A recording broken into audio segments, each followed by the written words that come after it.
कि इस वक्त बानिए पीटीआई की पूरी सियासत जिहड़ी है ना, समझ लो कि पूरा पाकिस्तान की जिहड़ी सियासत है उहदा महवर बानिए पीटीआई ने।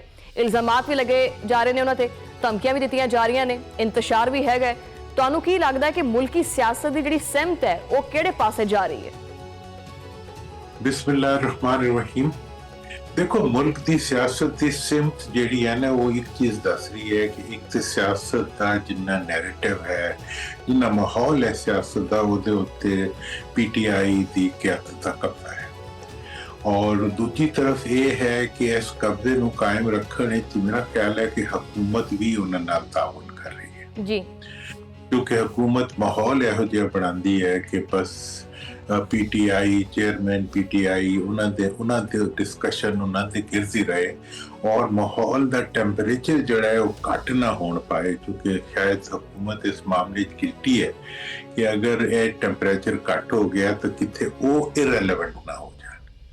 तो वो पूरी कोशिश करते हैं कि जनाब इस्टैबलिशमेंट मुल्क के दूजे इदारियां हर एक को डरा के रखण के पता नहीं कोई असी भूत जेल बंद किया है, बाहर आ गया तो तुम सारे खा जाएगा।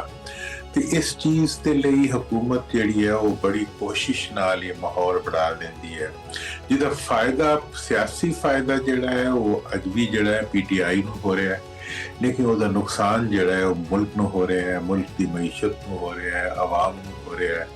और मेरा तो ख्याल है कि सब तो बड़ा नुकसान जिहड़ा इस वेले तक हो चुका है वो जमहूरियत हो चुकी है सारे सी। बिल्कुल सही। अच्छा, लेकिन दुरानी साहब जिस तरह की वैसे पीटीआई की जिहड़ी पॉलिसी है कि असी नीवी नहीं पाउणी हैगी या बिल्कुल भी लचक नहीं दिखानी, उन्हां दी पॉलिसी बिल्कुल ठीक है कि इदा वो कामयाब हो सकते हैं? देखो, अपोजिशन को होंदा की है, यही होंदा ना कि मैं ये कर दांगा, मैं बड़का ही होंदियां ने ना अपोजिशन को, डंडे ते हुकूमत कोल होंदे ने। जी बिल्कुल। हुकूमत डंडे मार भी रही है, बंद जेल बंद कर देवे, मत पानी सुट देवे, आके किसी को बैठ देवे, किसी को मिलन देवे ना मिलन देवे, गल करन देवे ना करन देवे, मुकदमा बना देवे, सब कुछ हुकूमत कोल है। बाकी आके अपोजिशन कोल ज़बान ही होंदी है ना, वो चला ले जी नहीं चलानी है, हुण ज़बान चलान तो भी ये कहंदे ने असीं नहीं चलाण, जुबान भी बंद करनी है। और दूसरी गल है कि आजकल देखो, मैं दूसरा सवाल करना चाहवांगी कि ये बड़े अरसे तो शुरू होया है कि जी इस चीज़ को माइनस करना है, इस चीज़ को प्लस करना है। एक बार फिर अपनी मुल्की सियासत दे विच जिहड़ा -1 का फार्मूला है ना, इहदा शोर फिर जिहड़ा ना वो होण लग पिया है। तुहानूं की लगदा है कि बानिए पीटीआई नूं मुल्की सियासत दे विचों माइनस किया जा सकदा है या हुकूमत बानिए पीटीआई नूं -1 करन दे विच कामयाब हो सकेगी? देखो, ये तो बड़ी मतलब ABC ऑफ द पॉलिटिक्स है, मतलब जो अलिफ बे जानता है उन्होंने भी पता है कि सियासत चो अज तक पूरी पाकिस्तान की दुनिया की तारीख चो कोई हुकूमत किसी दूसरी अपोजिशन को आउट नहीं कर सकी। हाँ, वो क्योंकि आउट करने का अख्तियार और शामिल करने का अख्तियार जो है वो हुकूमत को ही होता है। तुसी अगर थोड़ा जिहा तारीख जाओ देखो कि जनाब जो सन ज़ियाउल हक साहब सन 10 साल उन्होंने मतलब पीपल्स पार्टी को आउट करने लिए बेचारे भुट्टो साहब को भी फांसी भी करा दी, सब कुछ करा कि जिस वेले बीबी वापस आई तो पूरा मुल्क की सड़कों पे आ गया इस्तकबाल नहीं, और उस तो बाद अगली हुकूमत उन्होंने बन गई। फिर ऐसे तरीके नाल मियाँ साहब नाल होया ते की होया, मुशर्रफ साहब ने 10 साल बाहर रखे, वापस आया थे, वो वापस आए तो उन्होंने अपनी पार्टी वाले उन्होंने टिकटा मंगते फिर रहे थे। तो ये जदों भी कोई हाइब्रिड निज़ाम बना के किसी को आउट करने की कोशिश की जाती है, ये कोई पहला नहीं है, ये हर दफा ही हाइब्रिड निज़ाम। देखो, पहला हाइब्रिड निज़ाम बनाया भुट्टो साहब ने मिलके याया खान नाल, ठीक है जी, उन्होंने बड़ी कामयाबी नाल उन्होंने मुल्क ही तोड़ दिया, ठीक है जी, और ਜਿਹੜੀ मेजोरिटी पार्टी सी उन्होंने फारिग करता, ठीक है जी। लेकिन अब बेनिफिट तो फिर भुट्टो साहब ने लिया ना, बेनिफिट भुट्टो साहब ने लिया। और देखो दुरानी साहब थोड़ी गल कटदी पई है मैं कि भुट्टो साहब ने भी जिहड़ा ना वो माइनस करने की पूरी कोशिश की गई, लेकिन कराची दे विच सिंध दे विच अज भी भुट्टो जिंदा ही है, माइनस नहीं होया। इसलिए हुकूमत जिहड़ी जबरदस्ती डंडे नाल किसी को माइनस करने की जिहड़ी कोशिश करती है ਜਾਂ ਤੇ ਉਹਦੀ ਵਜ੍ਹਾ ਇਹ ਕੋਈ ਵਕਤੀ ਫਾਇਦਾ ਹੋਵੇ। ਮੇਰਾ ਤਾਂ ਖਿਆਲ ਹੈ ਕਿ ਇਸ ਵੇਲੇ ਤੇ ਇੰਨੇ ਬੇਵਕੂਫ ਤੇ ਨਹੀਂ ਹੋ ਸਕਦੇ ਹੁਕਮਰਾਨ ਜਿਹੜੇ ਇੰਨੇ ਤਜਰਬਾਕਾਰ ਹੋਣ। ਬਾਬੇ ਨੇ, ਮਤਲਬ ਮੀਆਂ ਸਾਹਿਬ ਕੋਈ ਛੋਟੀ ਬੇਸ਼ੁਮਾਰ ਉਹਦਾ ਤਜਰਬਾ ਹੈ, ਰਜ਼ਾਰੀ ਸਾਹਿਬ ਦਾ ਬੇਸ਼ੁਮਾਰ ਤਜਰਬਾ ਹੈ, ਤੇ ਇਹਨਾਂ ਨੇ ਜਾਂ ਤੇ ਬਿਲਕੁਲ ਹੀ ਤਾਰੀਖ ਸ਼ਾਰੀਖ ਦਾ ਖਾਤਾ ਹੀ ਫਾਰੇਗਾ, ਬਸ ਪੈਸੇ ਨੋਟ ਹੀ ਗਿਣੇ ਨੇ, ਹੋਰ ਕੁਝ ਨਹੀਂ ਕੀਤਾ ਹੋਇਆ। अच्छा, वैसे ये दुरानी साहब जिस तरह के आपने इंडिया और पाकिस्तान की जंग हुई थी, डोनाल्ड ट्रंप ने ਜਿਹੜਾ ਨਾ ਉਸ ਸਾਲਿਸੀ ਦਾ ਕਿਰਦਾਰ ਅਦਾ ਕੀਤਾ, ਮੁਹੱਲੇ ਦੇ ਵਿੱਚ ਕੋਈ ਲੜਾਈ ਹੋ ਜਾਵੇ ਤਾਂ ਕੋਈ ਦੂਸਰਾ ਮੁਹੱਲੇਦਾਰ ਸਾਲਿਸੀ ਦਾ ਕਿਰਦਾਰ ਅਦਾ ਕਰ ਦਿੰਦਾ ਹੈ।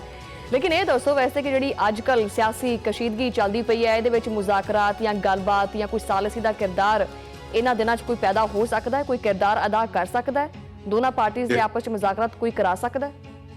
ਇਹ ਕਿਰਦਾਰ ਜਿਹੜਾ ਹੈ ਨਾ, ਮੈਂ ਦਸੰਬਰ ਜਿਹੜੇ ਇਲੈਕਸ਼ਨ ਸਨ 24 ਦੇ, ਉਸ ਤੋਂ ਪਹਿਲੇ ਤੋਂ ਮੁਸਲਸਲ ਸ਼ੁਰੂ ਕੀਤਾ, ਮੁਲਾਕਾਤਾਂ ਕੀਤੀਆਂ, ਪ੍ਰੈਜ਼ੀਡੈਂਟ ਨਾਲ ਕੀਤੀਆਂ, ਲੋਕ ਛੁਪ ਕੇ ਸਾਰਿਆਂ ਨਾਲ ਕੀਤੀਆਂ ਕਿ ਯਾਰ ਇਸ ਵੇਲੇ ਮੁਲਕ ਦੇ ਲਈ ਨੈਸ਼ਨਲ ਯੂਨਿਟੀ ਗਵਰਨਮੈਂਟ ਬਣਾ ਲਓ, ਸਾਰੀ ਪਾਰਟੀਆਂ ਮਿਲ ਕੇ ਟੁਰ ਪਾਓ ਕੁਝ ਅਰਸੇ ਲਈ ਤਾਂ ਕਿ ਮਈਸ਼ਤ ਸੰਭਲੇ।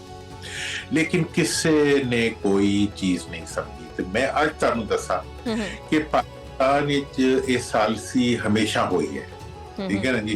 मुशर्रफ और नवाज शरीफ के दरमियान हुई सी, में बीबी और उस वक्त की हुकूमत के दरमियान हुई सी, फिर इस तरह। लेकिन ये साल सी जो हाँ मुशर्रफ NRO होया सी मुशर्रफ साहब के जमाने, लेकिन ये जो कुछ भी होता है ना पाकिस्तान मफाहमत जिहड़ा है वो अमरीका ही कराता है, ठीक है। ਬਾਹਰ ਵੀ ਅਮਰੀਕਾ ਹੀ ਭਿਜਵਾਉਂਦਾ ਹੈ। ਤਾਂ ਇਸ ਵੇਲੇ ਤੁਸੀਂ ਦੇਖੋ ਜ਼ਿਆਉਲ ਹਕ ਸਾਹਿਬ ਆਪਣਾ ਮੁਸ਼ਰਫ ਸਾਹਿਬ ਦੇ ਜ਼ਮਾਨੇ ਵਿੱਚ ਨਵਾਜ਼ ਸ਼ਰੀਫ ਸਾਹਿਬ ਮੁਲਕੋਂ ਬਾਹਰ ਚਲੇ ਗਏ, ਉਹਨਾਂ ਦੀ ਜ਼ਬਾਨਬੰਦੀ ਹੋ ਗਈ। ਉਸ ਤੋਂ ਪਹਿਲੇ ਜਨਾਬ ਭੁੱਟੋ ਸਾਹਿਬ ਦੇ ਬਾਅਦ ਜਿਹੜਾ ਸੀ ਬੇਨਜ਼ੀਰ ਨੂੰ ਬਾਹਰ ਭੇਜਤਾ, ਜ਼ਬਾਨਬੰਦੀ ਹੋ ਗਈ। ਨਵਾਜ਼ ਸ਼ਰੀਫ ਦੇ ਜ਼ਮਾਨੇ ਬੇਨਜ਼ੀਰ ਨੂੰ ਬਾਹਰ ਭੇਜ ਦਿੱਤਾ ਗਿਆ, ਜ਼ਬਾਨਬੰਦੀ ਹੋ ਗਈ। ਅੱਜ ਇਮਰਾਨ ਖਾਨ ਸਾਹਿਬ ਨੂੰ ਜੇਲ੍ਹ ਵਿੱਚ ਭੇਜ ਕੇ ਉਹਨਾਂ ਦੀ ਜ਼ਬਾਨਬੰਦੀ ਕਰਾ ਰਹੇ ਨੇ। ਲੇਕਿਨ ਹੁੰਦਾ ਇਹ ਹੈ ਕਿ ਜਿਹਦੀ ਜ਼ਬਾਨਬੰਦੀ ਕਰਾ ਰਹੇ ਹੁੰਦੇ ਨੇ, ਜਦੋਂ ਵਾਪਸ ਆਉਂਦਾ ਹੈ ਤੇ ਜਿਹੜੇ ਜ਼ਬਾਨਬੰਦੀ ਕਰ ਰਹੇ ਨੇ ਉਹੀ ਉਹਦੇ ਕੋਲੋਂ ਟਿਕਟਾਂ ਮੰਗ ਰਹੇ ਹੁੰਦੇ ਨੇ। ਤੇ ਹੁਣ ਇਹ ਸਮਝਣ ਦੀ ਗੱਲ ਹੈ, ਅਗਰ ਹੁਕੂਮਤ ਨੂੰ ਸਮਝ ਆ ਜਾਏ ਕਿ ਇਮਰਾਨ ਖਾਨ ਜੇਲ੍ਹ ਵਿੱਚ ਹੈ ਤੇ ਉਹਦੀ ਮਕਬੂਲੀਅਤ ਪੂਰੇ ਮੁਲਕ ਜਿਹੜੀ ਹੈ ਨਾ ਉਹ ਦੜੰਗੇ ਮਾਰਦੀ ਫਿਰ ਰਹੀ ਹੈ, ਹਰ ਪਾਸੇ ਵੱਧਦੀ ਜਾ ਰਹੀ ਹੈ, ਲੋਕਾਂ ਦੀ ਸਿੰਪਥੀ ਨਾਲ ਆ ਰਹੀ ਹੈ, ਉਹਨਾਂ ਦੀ ਭੈਣਾਂ ਦੇ ਉੱਤੇ ਜ਼ੁਲਮ ਹੋ ਰਿਹਾ, ਇਹੀ ਜ਼ੁਲਮ ਵਿਚਾਰੀ। अच्छा, वैसे दुआनी साहब, वैसे ये मेरी अपनी जाती नौयत का सवाल है वैसे कि पिछले 2 साल तो देखो कोई भी गल किसी तो टकी छुपी नहीं हैगी, सारों ਨੂੰ ਹੀ ਪਤਾ ਹੈਗਾ ਇਸ ਚੀਜ਼ ਦਾ। ਜਿਨ੍ਹਾਂ ਉਸ ਬੰਦੇ ਨੂੰ ਲੁਕਾਉਣ ਦੀ ਜਾਂ ਮਤਲਬ ਸਾਈਡਲਾਈਨ ਕਰਨ ਦੀ ਕੋਸ਼ਿਸ਼ ਕੀਤੀ ਗਈ, ਉਹਦੀ ਮਕਬੂਲੀਅਤ ਆਵਾਮ ਦੇ ਵਿੱਚ ਓਨੀ ਹੀ ਵੱਧ ਚੜ ਕੇ ਅੱਗੇ ਆ ਗਈ। ਚਲੋ ਹੁਣ ਆਪਾਂ ਗੱਲ ਕਰੀਏ ਅੱਜ ਕੱਲ ਦੇ ਜਿਹੜੇ ਮੌਜੂਦਾ ਹਾਲਾਤ ਦੇ ਵਿੱਚ ਇੱਕ ਜ਼ਹਿਨੀ ਮਰੀਜ਼ ਵੀ ਕਰਾਰ ਦੇ ਦਿੱਤਾ ਵੀ ਆਪਾਂ ਕਹਿੰਦੇ ਆ ਕਿ ਇਹ ਬੰਦਾ ਤਾਂ ਦਿਮਾਗੀ ਤੌਰ ਤੇ ਠੀਕ ਨਹੀਂ ਹੈਗਾ, ਮਰੀਜ਼ ਹੈ, ਤੇ ਇਹਦੇ ਨਾਲ ਕੀ ਗੱਲਬਾਤ ਕਰਨੀ। ਇੱਕ ਬੰਦਾ ਜਦੋਂ ਡਿਕਲੇਅਰ ਕਰ ਦਿੱਤਾ ਗਿਆ ਕਿ ਜ਼ਹਿਨੀ ਮਰੀਜ਼ ਹੈ ਤੇ ਉਹਦੇ ਬਾਰੇ ਚ ਹਰ ਬੰਦਾ ਕਿਉਂ ਗੱਲਬਾਤ ਕਰਦਾ ਫਿਰਦਾ? ਇਹਦਾ ਮਤਲਬ ਹੈ ਕਿ ਉਹ ਬੰਦਾ ਫਿਰ ਕਾਫੀ ਖਾਸ ਹੈ। ਨਹੀਂ, ਜ਼ਹਿਨੀ ਮਰੀਜ਼ ਨਹੀਂ ਹੈ, ਇਹਦਾ ਮਤਲਬ ਹੈ ਕਿ ਉਹਦਾ ਦਿਮਾਗ ਠੀਕ ਹੈ। ਇੱਕੋ ਜਗ੍ਹਾ ਤੇ ਉੱਤੇ ਦੋ ਗੱਲਾਂ ਹੋਈਆਂ ਨੇ। ਇੱਕ ਗੱਲ ਤੇ ਹੋਈ ਹੈ ਕਿ ਉਹਦਾ ਦਿਮਾਗ ਇੰਨਾ ਤੇਜ਼ ਹੈ ਕਿ ਉਹ ਜਿਹੜਾ ਵੀ ਨੈਰੇਟਿਵ ਬਣਾਉਂਦਾ ਹੈ ਉਹਨੂੰ ਆਵਾਮ ਦੇ ਜ਼ਿਹਨਾਂ ਵਿੱਚ ਵਾੜ ਦਿੰਦਾ ਹੈ। ਬਿਲਕੁਲ ਇਦਾਂ ਹੀ, ਔਰ ਰੋਬੋਟ ਬਣ ਕੇ ਉਹਦੇ ਪਿੱਛੇ ਟੁਰ ਪੈਂਦੇ ਨੇ। ਇੱਕ ਤੇ ਇਹ ਗੱਲ ਹੈ। ਦੂਜੀ ਆਈ ਜ਼ਹਿਨੀ ਮਰੀਜ਼ ਵਾਲੀ ਗੱਲ ਵੀ ਉਹਦੇ ਫਾਇਦੇ ਦੀ ਹੈ। ਦੇਖੋ ਅਗਰ ਮੈਂ ਚੁੱਕੇ ਤਾਲਿਬ ਇਲਮ ਸਿਆਸਤ ਦਾ, ਲਾਅ ਦਾ, ਹਰ ਚੀਜ਼ ਦਾ, ਤੇ ਅਗਰ ਤੁਸੀਂ ਕਿਸੇ ਨੂੰ ਕਹਿ ਦਿੰਦੇ ਹੋ ਨਾ ਕਿ ਇਹ ਜ਼ਹਿਨੀ ਤੌਰ ਤੇ ਠੀਕ ਨਹੀਂ ਹੈ, ਉਹ ਤੇ ਬਖਸ਼ਿਆ ਗਿਆ, ਕਤਲ ਵੀ ਕਰਦੇ ਫਿਰ ਵੀ ਮਾਫ ਹੈ, ਉਹਨੂੰ ਕੋਈ ਕੁਝ ਕਹੇ ਉਹ ਤੇ ਜ਼ਹਿਨੀ ਤੌਰ ਤੇ ਠੀਕ। ਇਹ ਗੱਲ ਮੈਂ ਪਹਿਲੇ ਵੀ ਕੀਤੀ ਹੈ ਕਿ ਮਤਲਬ ਇਹ ਹੈ ਕਿ ਕਿਸੇ ਜੇਲ੍ਹ ਵਿੱਚ ਬੈਠੇ ਹੋਏ ਬੰਦੇ ਨੂੰ ਅਗਰ ਤੁਸੀਂ ਡਿਕਲੇਅਰ ਕਰ ਦਿਓ ਕਿ ਉਹ ਜ਼ਹਿਨੀ ਮਰੀਜ਼ ਹੈ ਔਰ ਡਾਕਟਰ ਉਹ ਤੇ ਜੇਲ੍ਹ ਤੋਂ ਬਾਹਰ ਆ ਜਾਏਗਾ, ਫਿਰ ਕਿਉਂ ਰੱਖਣ ਦਾ ਜਵਾਬ, ਔਰ ਉਹਦਾ ਕੋਈ ਕਸੂਰ ਜਿਹੜਾ ਹੈ ਉਹਦਾ ਕਸੂਰ ਨਹੀਂ ਰਹੇਗਾ ਕਿਉਂਕਿ ਉਹ ਜ਼ਹਿਨੀ ਮਰੀਜ਼ ਹੈ। ਤੇ ਇਸ ਲਈ ਮਰੀਜ਼ ਬਣਾ ਕੇ ਉਹਨੂੰ ਫਾਇਦਾ ਹੀ ਕੀਤਾ ਗਿਆ। ਮੇਰਾ ਨਹੀਂ ਖਿਆਲ ਕਿ ਉਹਦਾ ਕੋਈ